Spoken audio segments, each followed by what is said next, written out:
Phil and everybody else have helped us understand how we got here and the journey that led us to this amazing place. We've seen some of the customers talking about how they're doing amazing things with our stack. And I've been working on an application. It's a Spring Boot 1.3 based application that shows people it shows people the weather, basically. It's a simple application.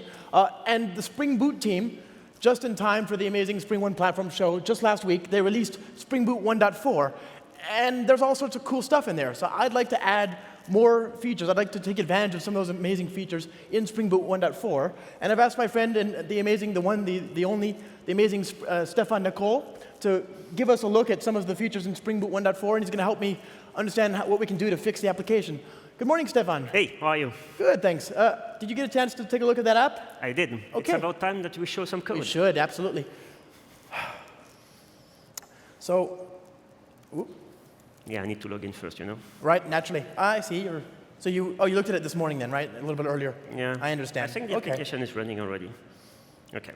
So there's the application up and running, and there's the code. Maybe you could explain what that does quickly? Right. So the application, as I say, is just a very simple application that demonstrates the weather. It calls a service. It calls an open weather service that we query to display the information, and it's pretty simple. And it took no time to get it working. It was less than an afternoon. It's just a Spring Boot 1.3 application.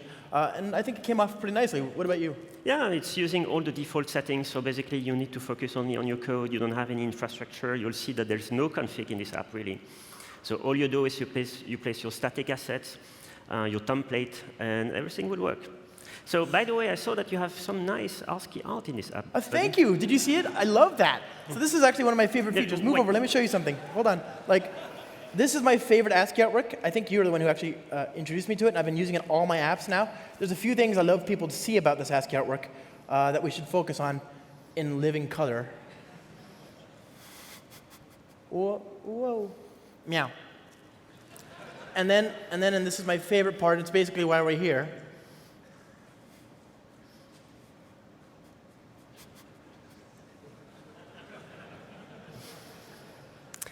That's very interesting, Josh, really. It's my favorite. Yeah, absolutely great feature. See, the Spring Boot stuff is powerful. Hot sauce. Can you zoom out that thing? Okay, fine. Anyway. Okay. So I wanted to talk to you about that. I've got some ideas for the ASCII artwork. There's a lot of things we could do to it. I was wondering if maybe you could help me. I had an idea for some things we could do to maybe... Okay. Focus, Josh. Okay, fine. You don't have any other problem? Right. Because I found a few problems in this app. Problems? Yeah. Surely not. What do you mean?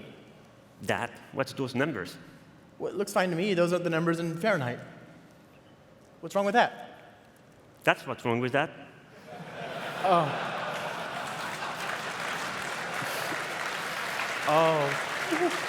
So? Okay. Point taken.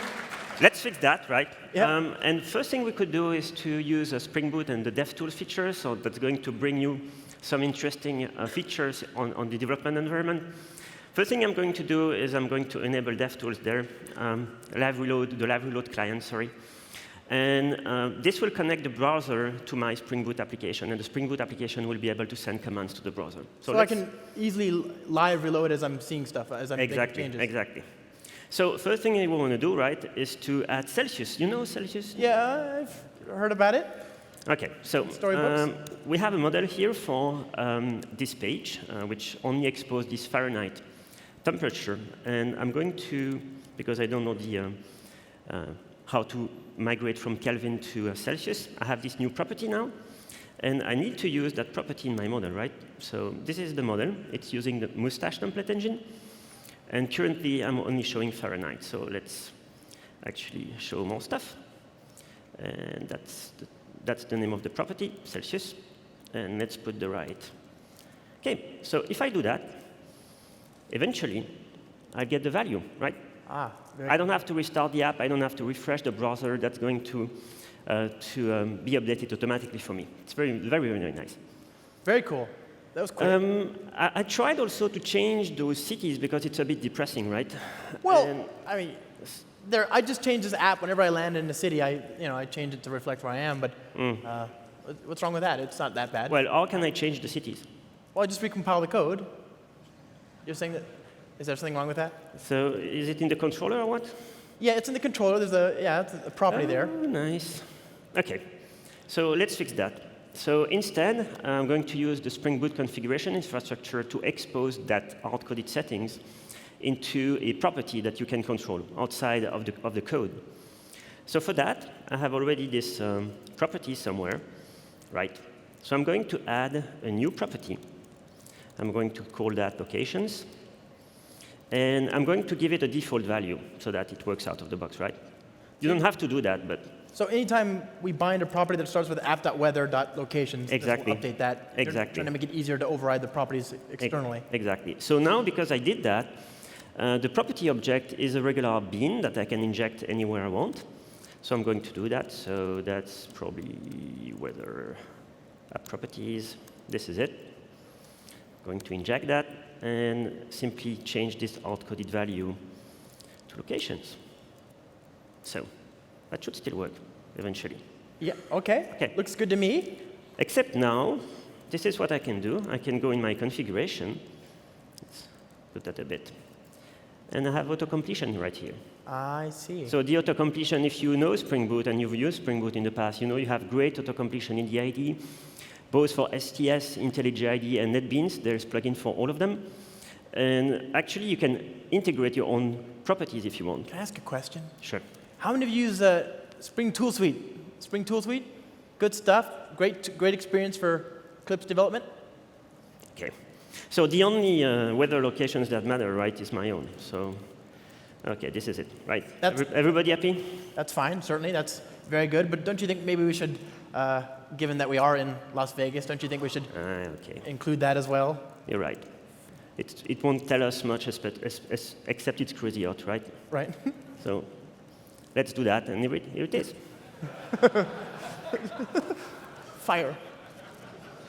I also saw in this app that you put the Twitter handle for the conference. Yeah. So if you're out there and you want to follow along with all the festivities and you want to see what's happening in the event, follow SpringOne Platform. That's on Twitter. We're happy to hear from you as well. What's wrong with that? I think it was a good, useful addition. Mm-hmm. Nice. You clicked on the link, right? It was in the backlog. Jesus. Getting around to it. I was going to fix it. I was. Well, anyway. Look, I lost Twitter. Really? OK. Yeah. So first thing is you have this default error page, right? That's what you'll get from Spring Boot. If there is an error, you'll get a default error page with some information. But surely you want to do better. So maybe you could register a custom error page. I was going to do that. I saw that there's an easy way to do that with a customizer in Spring Boot 1.3. And I was thinking we could, it was on the to-do list, OK? Too much code, right? Well, it's more than I wanted to write, but it wasn't going to be too hard. So OK, let's see if we can improve that.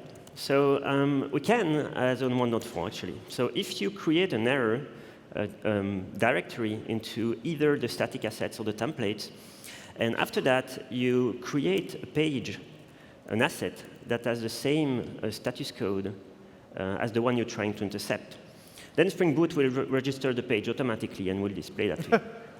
Very convenient. OK?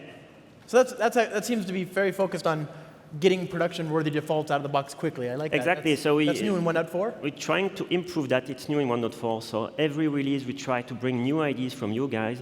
What can we do to improve the developer productivity?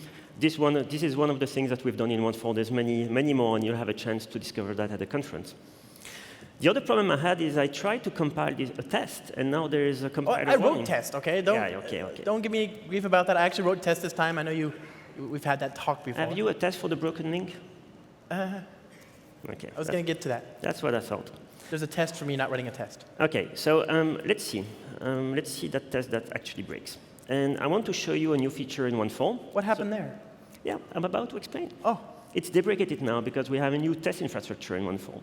And if you know Spring Boot, you know it's great to auto-configure your infrastructure. If you add dependency to your project, it will find them, and it will provide a default configuration if you don't provide any opinion. And we thought maybe it would be a good time to actually migrate that infrastructure to tests, and to make sure that test also has this kind of auto-configuration infrastructure. So let's run this test. And if we do, it should pass. It's actually testing a controller using mock MVC. Because we don't want to actually contact the remote service, the weather service, you've created a mock for that. Right. That's the Spring MVC test infrastructure, been there for years? Very easy, right? And on the mock, then I'm going to create some assertions and verify that assertions are true.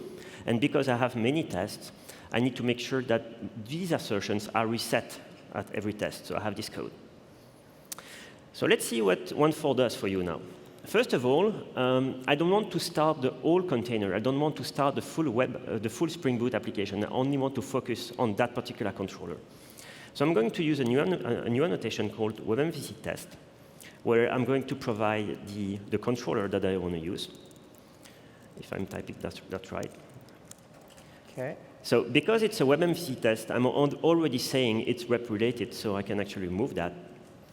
And because it's a WebMVC test, Spring Boot will auto-configure mock MVC for you. So all you have to do really is to inject it. And you don't need to configure this, and you don't need that because you don't need to configure it, right? So why didn't, OK, very cool. It's just done for me. It's just a bean that's automatically created. I no longer have to do it myself. Because you're saying, I want to create a test for a controller using Spring MVC. It's going to infer that you want mock MVC. It's going to infer you want a web context. Move on to the mock now. Whoa. Why are you getting rid of my, I need that. No, you don't need that. It's already gone. So instead of you creating the mock yourself, you could ask Spring Boot to do that for you. And for that, there's in my config class, I was creating a mock bean. I was overriding the default definition for a bean. And now you just do that, and Spring Boot will create a mock. So either overriding an existing bean in the context or creating a new bean in the context if needed. And because Spring Boot is managing the lifecycle of this mock, you don't need to create that code anymore. And hopefully, it should still pass, right? Except that now it's only starting a fraction of the app. It's only focusing on that particular controller. It's not scanning anything else. Like a slice of the functionality. Right. Are there other slices that are available? There is. So you have slice if you have pure REST client test. Actually, there is one in this project. You have slicing if you want to test your data layer to only start the GPA container. There is one if you want to test JSON serializer. So we'll configure JSON or JSON and scan for the serializer in your app that you can easily write tests for that. I had a question while we're here. I know that Pivotal has sponsored the development of JUnit 5, the most widely used Java. JUnit itself is the most widely used Java library out there. It's certainly the most widely used open source Java library. And I know that we have sponsored some of the development going on in JUnit 5. Right. What's the class going to be called? What are we going to do in that world? Indeed. So right here you have the runner, which is a JUnit 4 concern. In 5, it's called an extension. So you'll have to use a different annotation called extend with, and you'll have to provide an extension. In Spring Framework 5, we already have JUnit 5 support. And the rule, well, the extension that you have to use is called Spring Extension. So we wanted to make that easier for you guys to show the transition. And so we actually created a new class that does the same, and we call that Spring Runner. Oh, that's much easier to remember. Now that'll just work in JUnit 4 and JUnit 5? No, I mean, once you migrate to JUnit 5, you'll have to use the extends with. Okay. But that's a one-liner, and then you can start. The class is the same for both, though? Yes. Ah, very convenient. OK. Easy to remember, too. It reads more naturally. Indeed, all of this is much cleaner, cognitively. I can understand what's going on. Yes, so it's much less code for you to write, and you only focus on your test and not on the infrastructure, pretty much the same thing as you do up till now on the production code. I have a question for you now. Have you already tried to start a web application? Well, you didn't try. You made that by mistake, I'm sure. A web application where the port is already taken. Yeah, that happens every now and then, yeah. Because you forgot you already have a different app running on that port, right? Right. Sometimes I'll run it on the command line, and then I'll run it in the IDE, and they conflict because they're starting on the same port. So what happens when you do that? I get a 500-line stack trace that goes on for 20 minutes, and then I find some error deep in the stack trace somewhere. Indeed. So sometimes. We wanted to fix that, and let me show you. So I'm starting a new instance of the same app, which will obviously fail. Oh. And this is what you get now in 1.4. So we have a new SPI. It's called Failure Analyzer. And Failure Analyzer gives you a chance to intercept the exception that led to a failure of the application and to provide a dedicated description of the issue. We ship with many out of the box, so that kind of failure, which is very common, but also configuration issues, such as if a dependency is not found, or if you have multiple dependencies with the same time and we couldn't figure out which one to take. There's also a failure analyzer for validation issues, so if you have a configuration with constraint, and those constraints aren't met, you'll get a list of those constraints and why they were not met. And circular dependencies as well? That one bugs me to no end. Oh yeah, and there's also, if you have a circular dependency in your config, which you may have that from time to time, you'll get a precise report of where the cycle is, so it's very, very powerful. It happens so rarely, but when it does, it's just very confusing, Yeah, so I'm glad that's easier to understand. The more important part is, back to the circle of code and back to this feedback loop, is if you find some that we don't provide yet, you can contribute, and by contributing, you make the life easier for everybody. And if you have some exceptions that are specific to your domain and you want to provide a dedicated error message for that, it's an open SPI, so you can implement that interface in your own project. Well, all right. Very cool. So plenty of issues in this app, you know. What do you mean? Well, if I refresh, it's going to contact that service every now and then. Have you noticed any issues? Yeah, it's doing as designed. It just calls the service and gets the weather. And you don't know you have a rate limiting API on that thing? Really? Yeah. There's a rate. So if I call it too many times, I'll get. Well, okay. So it's not good. Maybe we can fix that, and we can fix that with a feature that's there for a long time. But I want to show you the workflow, the life cycle of adding a new library, something new in your app. What do you have to do? So we want to introduce caching. So we want to make sure that if we requested the weather for a certain city recently, we're not going to request it again. But we don't want to manage the cache. We don't want to deal with the cache, check if something is in the cache. We want the framework to do that for us. So the first thing really is you need to add this stack on your project, right? And the way to do it with Spring Boot is there's a starter. There's usually a starter for it. So this will enable memoization of method invocations, basically. Yes. So that's SBSC. Here we go. I have that now. So yeah, I need to ask our friends to import that. So you had to add a dependency. Well, Yes. live reload doesn't No. support So that. if you add a new dependency, you're changing the class path, so we won't figure that out, unfortunately. So we'll have to restart the app. Next up is really enabling caching is a decision you have to take. The basic caching infrastructure is in the core framework, so we can't really decide whether or not you have that on your class path, because you will. So you have to basically say, OK, I want to enable caching. You're opting in. You're opting in, exactly. So back to this service. Here we go. There is this method, actually, where you can see the log being displayed down there. So let's just say I want to cache that and see what happens if I do. So that's the default one. Let's see if it works first, because maybe Yeah. it won't. And Okay. it does. Looks good to me, but I got a question.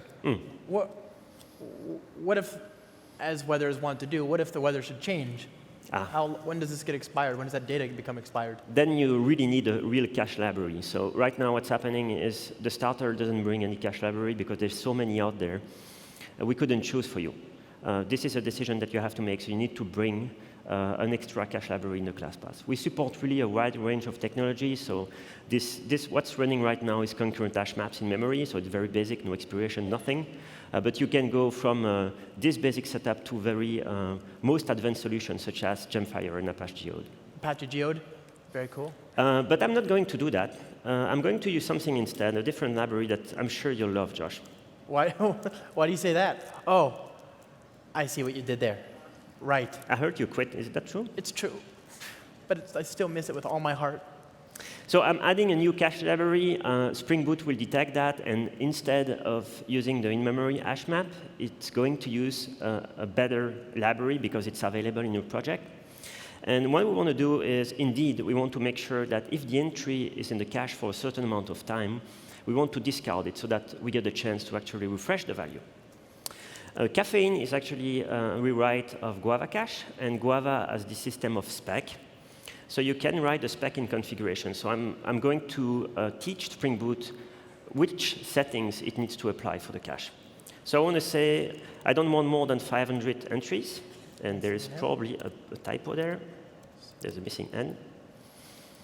And I want to expire after write. So when the entry is added in the cache or updated in the cache, I want that after 10 minutes, it goes away. Okay. And I will add something more. What's this bit for? The records? Yeah, the first two make sense.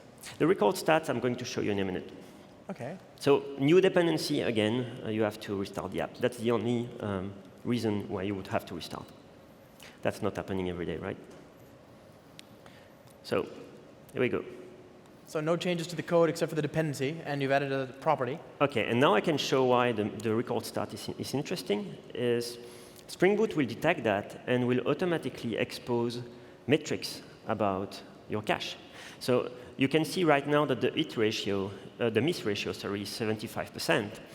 So if I go and I refresh a few times, then you'll see that it has changed if I refresh. It's now, the miss is 21%.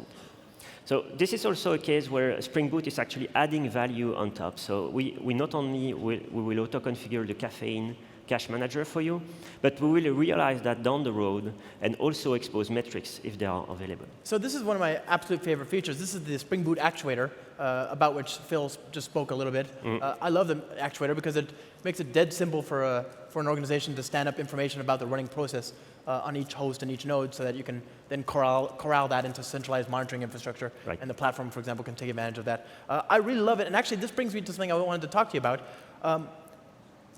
What about the info endpoint? You see, we do continuous delivery in our organization, and the result of that is that every Git push could ultimately result in a push to production, which is great because now we've taken away the risk of delivering all the time, but it now means that every version of code could be something that's in production, and we now need a way to correlate which version is running to the build that triggered it. That's what you've done, right? Got a basic, yeah. Expose the basic information, which are here, and that's using the filtering of the build system. Can you give me some ideas? Which might be improved, right? And we've seen that feedback from the community many times, so we've decided to improve that. But first of all, before we start, do you know that you can actually expose Git-related information in this? I saw that, yeah. I was going to take a look, but I was wondering if there's let's do that quickly, anything right? to it. It's on the backlog. So let's add this plugin. Okay. And that plugin is on build time is actually going to look at your Git repository and generate a file. And Spring Boot will use that file to actually expose some info. We got the complaints that there was not enough data being exposed, but we didn't want to expose too much for security reasons. But again, you have very nice content assistance here in configuration. So if you want to change the mode and expose all the data, then you can do so. And there you have the full information behind that file. Actually, it was an inspiration for us. We thought that this idea of generating a file and put that into your library was really great, and we could do the same thing for the build system. So let's see. First of all, let's remove all that. Wait, what? Yeah, you don't need that anymore. I don't need the maven resource filtering anymore? You don't need that anymore. And let's execute a new goal of the Spring Boot Maven plugin. So if you're using Gradle, don't worry, those features are supported equally on Gradle. Quick question. Who's using Maven? Wow. OK. Who's using Gradle? Oh, this is a little bit worrisome because there's a delta. Now, again, you're among friends. We all tried it once in college. Nobody's judging. Who uses Ant? Anybody? Yeah, there's a few. Oh, I give away hugs. Free hugs. Open source hugs. So oh, wow. Look at all that. If you enable that plugin, then you'll get some basic information out of the box, and you also get the build time, so you can correlate when that artifact was actually produced.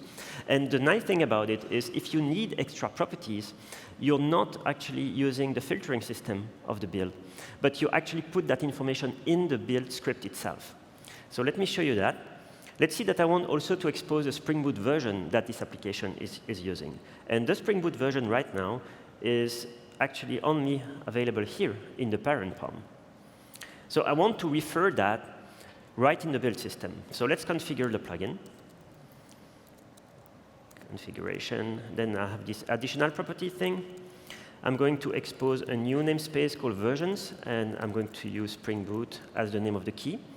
And after that, in IntelliJ IDE and the other IDE probably do that as well, you get full auto-completion about the Maven model. So these are arbitrary properties that you can just you can put whatever you want. And in this case, project.parent version is the value that I was just showing. So let me run the build again so that the file is updated. Then you can see right below that this information is now being exposed. Wow, that's very, very convenient. And it was easy to do, too. That was actually simpler than figuring out the Maven resource filtering and the black magic of the life cycle there. That's cool. So related to sort of visibility to what's happening and to understanding what's happening, I've got documentation, and it's most people seem to be OK with it, but we want to do a better job because some people they have trouble understanding the API, and it's become a little hard to keep the documentation in sync with the actual contract that we're implying by our API. So do you have any ideas for that? Because that's starting to become a real issue as we scale out this little simple application. Actually, there is a new project called Spring REST Docs that does that. And let me show you quickly what that does. So for that, because there is a bit more code, I'm going to... Oh, you already did this? OK. Yeah, of course I did. Well, it was planned all along, you remember? He's a busy guy. So what Spring REST Doc is doing is you actually documenting your API via tests. So you're writing tests to your API, and Spring REST Doc will recall the request that you sent to mockMVC and also the reply you get back. And it will use that information. So it's not a copy-paste. It's really something that's being used exercised by your test. It will generate documentation snippets from that.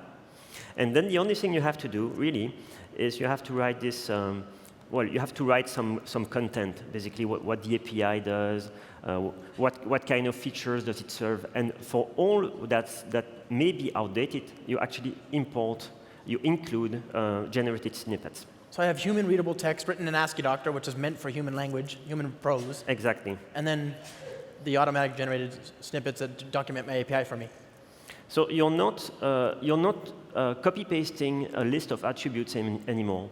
You're not copy-pasting some JSON code anymore in some documentation. Because the minute you add a new field or you change a field, that payload reply will be wrong. And more than that, because you write tests to generate that doc, if you add a new attribute and REST Docs doesn't know about that, it will fail your build. So you have the absolute guarantee that the API and the documentation are kept in sync. Oh, that's very, very, very convenient. I'll take a look at that and certainly spread the word. Now, can we get back to the real pressing issue at hand here? I really want to fix that image banner, but that ASCII banner, and I was wondering if you could help me with that. Is there anything you can do to make it easier to spruce it up a little bit? I mean, this is a real pressing concern. People are starting to revolt. Really? Well, yeah. I mean, it might just be me, but still, it's happening. Apparently, you're not alone, because someone from the community thought that after those changes we've done in the banner system for 1.3, so the support of color system, maybe we could actually support images. So you drop an image, and you have your banner out of that. I remember Craig Burke talking a lot about that. He's the guy who actually submitted the pull request. That guy's a hero. So let's see that. I have this image now. And, well, I think I have it somewhere right there. Here we go. So what is that? That's actually That's actually exported from an image, so let's see the image. So you just have the image on the class path in source main resources? Yeah, as always, with Spring Boot, default value, right? Wow. Wow, that is so cool. Thank you so much. Look at all that. It's beautiful from the inside and out. Wow, great job. Thank you, Stephane. Hey, you're welcome. I think we did good. It's clear to me that a lot of the cool stuff in Spring Boot 1.4 continues the trend of making it easier for developers and for users of the software to be able to work with the software. So that's really good. Thank you so much. Have a great show, everybody. Cheers. Bye.